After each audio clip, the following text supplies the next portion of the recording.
신대륙 미국이 온통 골드러시로 흥청거릴 때 답이라고 하는 사람이 있었습니다.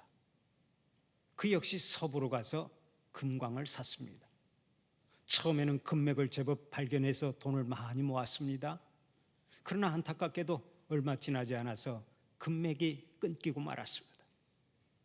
그래도 수십 미터를 파들어가며 계속해서 금맥을 찾았지만 더 이상 바라던 금맥은 나타나지를 않았습니다.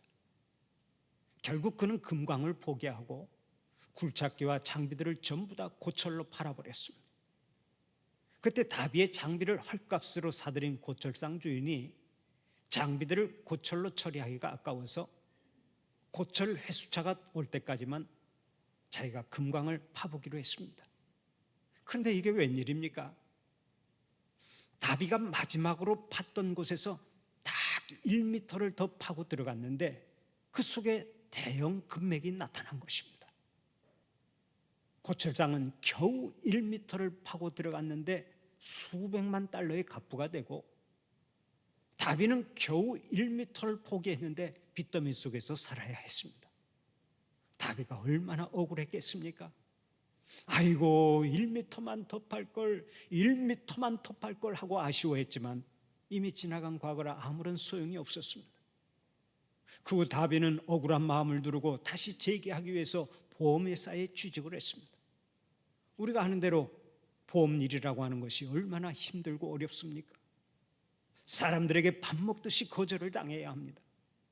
그러나 다비는 거절당할 때마다 항상 이렇게 마음을 먹었습니다. 1m만 더 파자. 내가 1m를 포기해서 과거에 크게 실패하지 않았는가? 1m만 더 파자. 포기하지 않고 계속 고객들을 찾아갔습니다. 10번 찾아가서 안 되면 11번째 찾아가고, 11번째 찾아가서 안 되면 12번째 찾아갔습니다. 1m만 더 파자라는 신조를 가지고 계속해서 도전했습니다. 그 후 다비가 어떻게 된 줄 아십니까? 보험회사에서 보험왕이 되고, 그 후 나중에는 보험회사의 회장이 되어서 금광으로 벌 수 있는 돈보다 훨씬 더 많은 돈을 벌었습니다. 그로 인해 유명인사가 되었는데, 그때부터 사람들은 그의 별명을 이렇게 불렀다고 합니다. 미스터 1m만 더. 수많은 사람들이 오늘도 성공의 바로 전 단계에서 포기하고 맙니다. 일시적인 고난과 어려움을 극복하지 못하고 실패자가 되는 것입니다. 그러나 성공하는 사람들은 다릅니다. 똑같은 시련과 어려움을 겪지만 그 앞에서 좌절하지 않습니다. 시련 뒤에 성공이 기다리고 있다고 하는 사실을 믿고 오래 참습니다. 계속 도전하고 될 때까지 밀고 나갑니다. 일시적인 실패는 실패가 아니라 성공으로 가는 하나의 발판이라고 믿는 것이죠. 그로 인해서 마침내 성공하는 사람이 되는 것입니다. 그런데 우리의 신앙생활도 마찬가지입니다. 신앙의 성공자가 되기 위해서는 먼저 포기하지 않는 신앙이 있어야 합니다. 언제나 인내로서 경주해야 합니다. 우리가 가는 인생길은 결코 평탄한 길이 아닙니다. 가다 보면 시련의 골짜기가 얼마나 많은지 모릅니다. 청명한 날보다는 먹구름 가득한 날이 더 많고, 화창한 날보다는 비바람 부는 날이 더 많습니다. 때로는 심장이 터질 듯한 고통이 찾아오기도 하고, 눈물 없이는 한 발짝도 나아갈 수 없는 날을 만나기도 합니다. 문자 그대로 인생은 아리랑고개의 연속입니다. 눈물의 아리랑고개를 하나 넘으면 또다시 눈물의 아리랑고개가 나타나고, 그 고개를 넘으면 또 다른 아리랑고개가 나타납니다. 이 고개를 면제받는 사람은 없습니다. 모든 사람이 다 아리랑고개를 넘어가야 합니다. 그러나 그 어떤 시련 앞에서도 포기하지 않는 신앙만 가지면 우리는 승리할 수 있습니다. 포기하면 실패자가 되지만 주님을 바라보고 끝까지 믿음의 경주를 잘하는 사람은 인생 성공자가 되는 것입니다. 그래서 히브리서 12장 2절을 보면 오늘 또 이렇게 말씀합니다. 믿음의 주요 또 온전하게 하시는 이 예수를 바라보자. 그는 그 앞에 있는 기쁨을 위하여 십자가를 참으사 부끄러움을 개의치 아니하시더니 하나님 보좌 우편에 앉으셨느니라. 십자가의 순환을 끝까지 참으신 예수님은 지금 하나님 보좌 우편에 앉아 계시는데 그분 예수님을 바라보고 믿음의 경주를 잘하라 하는 말씀입니다. 끝까지 견디는 사람만이 승리의 멸관을 받았을 수 있습니다. 포기하지 않는 신앙으로 주님의 손을 붙잡는 사람만이 영광의 자리에 설 수 있는 것입니다. 그런데 오늘의 본문을 보면 참으로 아쉬운 기사가 나옵니다. 이스라엘 백성들이 하나님의 은혜로 노예 생활을 청산하고 약속의 땅 가나안에 입성하게 되었습니다. 그런데 그들이 젖과 꿀이 흐르는 가나안 땅을 바로 눈앞에 두고 도중하차를 하고 맙니다. 다 된 밥에 채를 뿌린다라는 말이 있습니다마는 이스라엘 백성들이 꼭 그 모양이었습니다. 이스라엘 역사상 최악의 도중하차로 인해 그들 대부분이 실패자가 되고 만 것입니다. 하나님께서 애굽의 노예 생활을 청산하도록 은혜를 베풀어 주시고 모세라고 하는 위대한 영적 지도자를 붙여주셨으면 믿고 따라가야 하지 않겠습니까? 하지만 그들은 그렇게 하지 않았습니다. 애굽에서 탈출하여 홍해를 건너고 광야를 지나 천신만고 끝에 가나안 땅 입구 가데스 바네아에 도착했는데 그 자리에서 그들은 이렇게 불평하면서 원망하며 말했습니다. 우리가 가나안 땅에 들어가면 우리는 다 죽는다. 가나안 땅 원주민들에게 다 맞아 죽는다. 그들은 하나님을 원망하고 불평하면서 모세에게도 원망의 화살을 돌렸습니다. 그 결과 그들은 하나님께서 약속하신 가나안 땅에 들어가지 못하는 불운을 맞이하지요. 이스라엘 백성들의 여정은 오늘을 사는 우리 성도들에게 아주 귀한 영적 교훈을 주고 있습니다. 왜 그런지 아십니까? 애굽은 오늘날의 세상을 상징하고 광야는 지금 우리가 다니는 교회를 상징합니다. 그리고 가나안 땅은 천국을 상징합니다. 그러니까 지금 우리는 애굽 같은 세상을 떠나 광야 같은 교회 생활을 하다가 마지막에는 영원한 가나안 땅, 곧 천국에 들어가게 된다는 얘기입니다. 마치 이스라엘 자손들이 광야를 지나 요단강을 건너 가나안 땅에 들어갔듯이 우리도 광야 같은 교회 생활을 하다가 잠시 후면 천국에 들어가는 것입니다. 그렇다면 우리가 이 땅에서 믿음의 경주를 잘 해야 되겠죠. 사랑하는 우리 성도들은 잠깐 후에 천국에서 만날 것을 생각하면서 마지막까지 믿음의 경주를 잘 하시기를 축원합니다. 그러면 오늘의 본문에 나오는 이스라엘 백성들은 그렇게도 사모하던 가나안 땅에 왜 들어가지 못했습니까? 오늘은 그들을 우리의 반면교사로 삼아서 영적 교훈을 얻고자 합니다. 여러분, 무엇이 그들을 실패자로 만들었습니까? 첫째로 원망과 불평을 일삼다가 그들은 실패자가 되었습니다. 이스라엘 백성들은 애굽에서 나오자마자 홍해바다 앞에서 원망하기 시작을 했습니다. 아니, 애굽에 매장지가 없어서 우리를 이끌어내어 이 광야에서 죽게 해. 우리는 오늘 이곳에서 수장되는구나. 모세여, 그대는 참으로 어리석은 사람이야. 이스라엘 백성들은 모세를 원망하고 하나님을 원망했습니다. 그러나 하나님은 모세를 통해서 바다를 가르시고 이스라엘 백성들을 마른 땅같이 지나가게 하셨죠. 그런 은혜를 체험했으면 이제 감사가 넘쳐나야 합니다. 원망하지 말아야 합니다. 불평하지 말아야 합니다. 그런데 홍해를 건너 마라에 도착했을 때 또다시 물이 쓰다고 하나님을 원망하고 모세를 원망하고 불평하기 시작을 했습니다. 그때도 하나님께서 은혜를 베풀어 주셔서 쓴물을 단물로 만들어 주셨습니다. 그런데도 민수기 11장 5절 6절을 보면 이스라엘 백성들이 이렇게 불평했습니다. 우리가 애굽에 있을 때에는 값없이 생선과 오이와 참외와 부추와 파와 마늘들을 먹은 것이 생각나거늘 이제는 우리의 기력이 다하여 이 만나 외에는 보이는 것이 아무것도 없도다. 애굽에 있을 때는 온갖 좋은 채소와 고기를 먹었는데 허구한 날 만나라고 하는 밀가루와 같은 것만 먹고 있으니 너무나 원망스럽다는 얘기입니다. 그러자 하나님께서 또다시 그들에게 메추라기를 몰아주어 고기를 실컷 먹게 해주셨습니다. 큰 은혜를 베풀어 주신 것입니다. 하지만 그들의 원망과 불평은 끊이지를 않았습니다. 범사에 원망하고 범사에 불평만 했어요.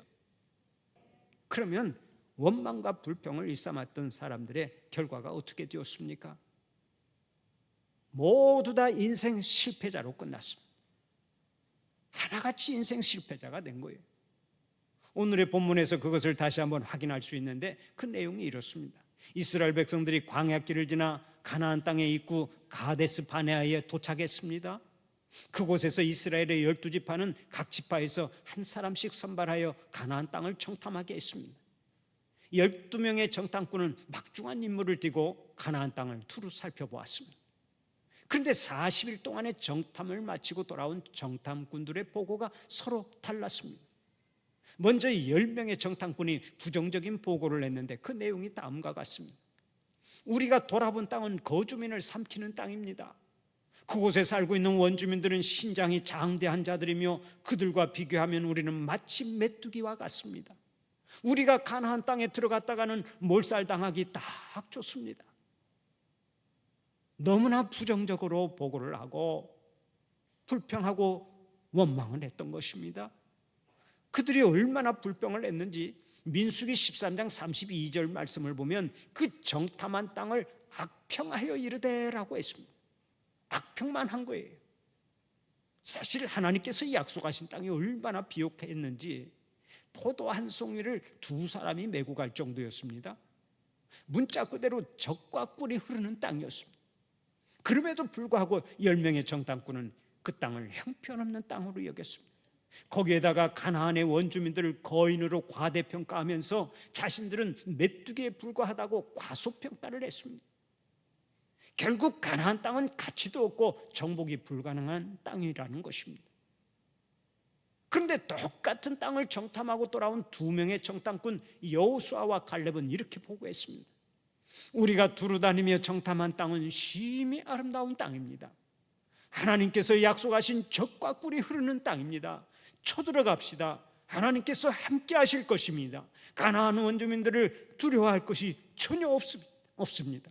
그들은 우리의 밥입니다. 똑같은 곳을 탐지하고 돌아왔는데 전혀 다른 보고를 했습니다. 이들의 보고는 처음부터 끝까지 긍정적이죠. 일체의 불평과 원망이 없습니다. 여러분, 가나안은 비옥한 땅입니다. 젖과 꿀이 흐르는 땅입니다. 진군해 갑시다. 하나님께서 함께 할 것입니다. 그들은 우리의 밥입니다. 오늘의 본문 9절에는요 그들은 우리의 먹이라 이렇게 말씀하고 있지만 원문을 보면은 밥이라는 뜻을 가지고 있습니다. 그들은 우리의 밥입니다. 여러분, 이 두 사람의 말이 얼마나 재밌습니까? 가나안 족속은 자기들의 밥이라는 거예요. 여러분, 우리가 아는 대로 밥 먹기가 얼마나 쉽습니까? 우리가 제일 잘할 수 있는 것이 밥 먹는 것인데 가나안 원주민들을 밥이라고 표현했으니 가나안을 점령하는 것은 아주 간단한 일이라는 얘기입니다.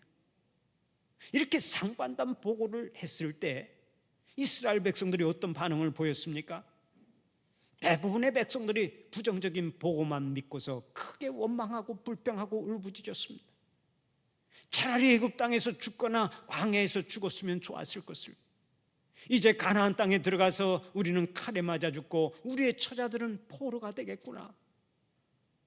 이스라엘 백성들은 그렇게 말하면서 밤새도록 소리를 높여 통곡했습니다. 그 결과 어떻게 되었습니까? 부정적으로 생각하고 불평하고 원망했던 자들은 한 사람도 가나안 땅에 들어가지 못했습니다. 그러나 긍정적으로 생각하고 범사에 감사했던 2명의 정탐꾼은 보란듯이 가나안 땅에 입성했습니다. 얼마나 대조적입니까? 성경을 보면 20세 이하의 자녀들이 가나안 땅에 함께 들어갔다고 말합니다. 사실 그들도 광야에서 죽어야 마땅했지만 하나님께서 은혜를 베풀어 주신 이유는 그들이 아직 영적으로 성숙하지 못했기 때문입니다. 판단 능력이 부족한 20세 이하의 자녀들에게는 하나님께서 특별히 은혜를 베풀어 주셔서 가나안 땅에 입성하게 하신 것입니다. 그러나 부정적으로 말하고 부정적으로 생각하고 하나님 앞에 원망하고 불평했던 장성한 사람들은 한 사람도 들어가지 못했어요. 여기서 우리는 아주 귀한 영적 교훈을 얻습니다. 사람이 어떻게 생각하고 무엇을 말하느냐 하는 것이 인생의 성공과 실패를 좌우한다는 것입니다. 그렇습니다. 하나님을 믿고 매사에 긍정적으로 말하는 사람에게는 언제나 승리가 있고 행복이 있습니다. 그러나 매사에 부정적이고 불평하고 원망하며 살아가는 사람들은 실패와 불행이 떠나질 않습니다. 그래서 사도 바울은 오늘 또 고린도전서 10장 10절을 통해서 이렇게 말씀합니다. 그들 가운데 어떤 사람들이 원망하다가 멸망시키는 자에게 멸망하였나니 너희는 그들과 같이 원망하지 말라. 원망하고 불평하는 것은 하나님께서 제일 싫어하시는 것입니다. 사랑하는 우리 성도들은 범사에 감사하며 살아가시기를 축원합니다. 원망하고 불평하면 먼저 나 자신의 신앙과 인격에 큰 손해가 옵니다. 그뿐 아닙니다. 가족이나 자손에게도 피해가 가고 더 나아가서 하나님의 교회가 타격을 입습니다. 결과적으로는 하나님의 영광을 가리는 죄를 범하는 것입니다. 어떤 일을 당해도 원망하지 말고 감사하며 살아서 범사에 승리하는 자들이 되시기를 간절히 축원합니다. 하나님은 오늘 또 민수기 14장 28절을 통해서 이렇게 말씀하십니다. 내 삶을 두고 맹세하노라. 너희 말이 내 귀에 들린 대로 내가 너희에게 행하리라. 너희 말이 내 귀에 들린 대로 내가 너희에게 행하리라. 얼마나 무서운 말씀이면서 동시에 감사한 말씀입니까? 무슨 말을 하든지 하나님은 그 말대로 되게 해주시고 우리가 말한 것을 심판하신다는 것입니다. 그렇다면 우리의 말 한마디 한마디가 얼마나 중요하고 우리의 입에서 나오는 노래까지도 그것이 얼마나 중요한지 모릅니다. 사랑하는 우리 성도들은 범사에 감사하고 범사에 긍정적으로 말하고 늘 찬송하며 살아서 모든 일에 승리하는 인생 성공자들이 되시기를 축원합니다. 다음 두 번째로 하나님을 온전히 믿고 따르지 못해서 실패자가 되었습니다. 오늘의 본문 24절 보면 이렇게 말씀합니다. 그러나 내 종 갈렙은 그 마음이 그들과 달라서 나를 온전히 따랐은즉 그가 갔던 땅으로 내가 그를 인도하여 드리리니 그의 자손이 그 땅을 차지하리라. 여기서 갈렙이 하나님을 온전히 따랐다 하고 말씀하는데 온전하다라고 하는 말은 그 원뜻이 만족시키다라는 말입니다. 그러니까 갈렙은 하나님께서 만족하실 만큼 오직 하나님만 믿고 의지하며 따라갔다는 얘기입니다. 여호수아와 갈렙은 하나님을 온전히 믿고 따라갔습니다. 다른 사람들은 하나님을 불평하고 원망하며 자기 마음대로 살았지만 두 사람은 그들을 따라가지 않았습니다. 환경에 관계없이 형편처지에 관계없이 오직 하나님만을 따라갔습니다. 바로 이것이 성공과 실패를 갈라놓은 것입니다. 인생의 실패는 다른 데서 오는 것이 아닙니다. 인생의 주인 되신 하나님을 온전히 믿지 못하는 데서 실패가 오는 것입니다. 본문에 나오는 여호수아와 갈렙은 수천 년이 지난 지금까지 그들의 명성이 높습니다. 하지만 그들의 이름 뜻을 살펴보면 아주 대조적이면서 재미가 있습니다. 먼저 여호수아는 여호와께서 구원하신다라는 뜻을 가지고 있습니다. 이 이름은 신약에 나오는 예수와 같은 의미의 이름입니다. 히브리어와 헬라어의 차이점만 있을 뿐이지 그 의미는 같은 것입니다. 여호와께서 구원하신다라는 그 이름을 가지고 여호수아는 살았는데 그 이름 그대로 세상에서 여호와의 구원을 널리 증거하고 예수님의 예표가 되어 살았던 사람이 바로 여호수아입니다. 그런데 갈렙은 조금 다릅니다. 여러분 갈렙의 이름 뜻이 뭔지 아십니까? 갈렙의 이름은 히브리어로 개라는 뜻을 가지고 있습니다. 우리가 자녀를 키울 때 너무나 사랑스러운 나머지 아이고 우리 강아지 하면서 강아지라고 부릅니다마는 아이고 우리 개 하고 부르는 사람은 없습니다. 벌써 강아지와 개는 이렇게 어감이 다르죠. 그런데 갈렙은 평생 개라는 소리를 듣고 살았어요. 이름 뜻이 개니까. 여러분 하나님께서는 많은 사람들의 이름을 개명시켜 주셨는데 왜 이스라엘의 지도자의 갈렙의 이름만은 그대로 두셨겠습니까? 개가 죄와 관련된 부정적인 의미로 많이 쓰이지만 긍정적인 의미로도 쓰이고 있기 때문입니다. 개의 장점이 많습니다. 우리가 개를 기르면서 느끼는 것이지만 개처럼 주인에게 충성하는 동물도 없습니다.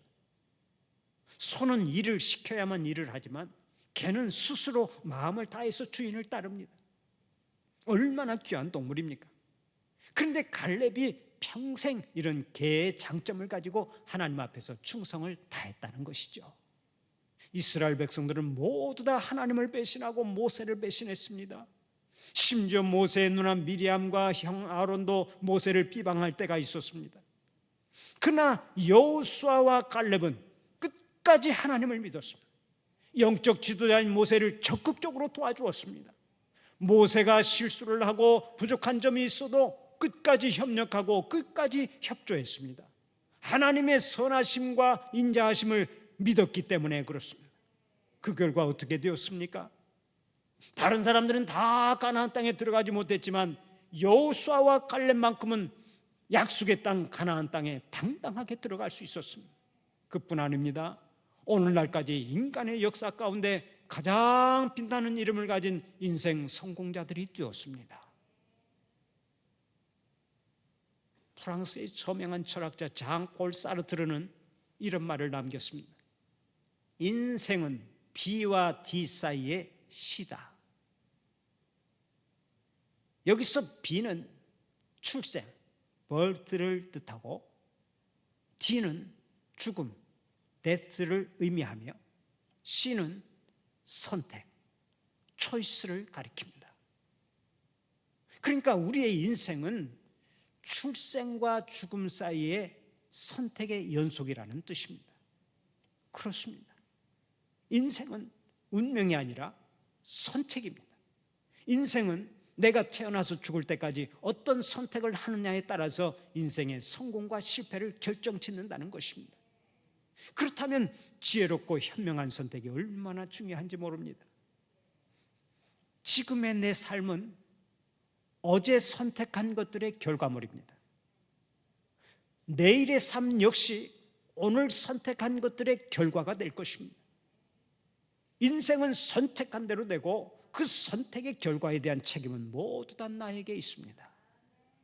나의 출생과 죽음은 내가 선택할 수 없지만 그 사이의 선택은 철저하게 내가 하고 그 열매도 내가 거두는 것입니다. 사랑하는 우리 성도들은 한평생 원망과 불평보다는 항상 감사를 선택하는 자들이 되시기를 바랍니다. 하나님만을 온전히 믿고 따르는 선택을 통해서 여러분 모두가 인생 성공자들이 되시기를 간절히 축원합니다.